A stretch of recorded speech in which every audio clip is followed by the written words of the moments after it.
కొన్ని మూవీస్‌కి రివ్యూస్ చూసి వెళ్ళడం కంటే జస్ట్ ఆ వైబ్ కోసం వెళ్ళడం బెటర్ అనిపిస్తుంది. Hello guys welcome back to my life style vlogs. మూవీకి వెళ్ళాలని ఫిక్స్ అయ్యాక ఈవినింగ్ ఆఫీస్ నుంచి ఫాస్ట్‌గా స్టార్ట్ అయిపోయా.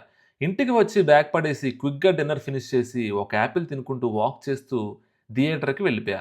అబ్రాడ్ వచ్చాక నేర్చుకున్న ఒక మంచి హ్యాబిట్ ఏంటంటే చెత్త ఎక్కడ పడితే అక్కడ పడేయకపోవడం.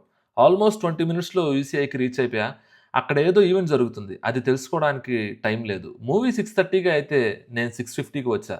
ఎంట్రన్స్‌లో ఒక బ్యాండ్ ఇచ్చారు. నాకు నార్మల్‌గానే చేతికి ఏదో ఒకటి పెట్టుకోవడం చాలా ఇష్టం. సో, ఇలాంటివి ఇచ్చినప్పుడు పిచ్చెక్కిస్తా.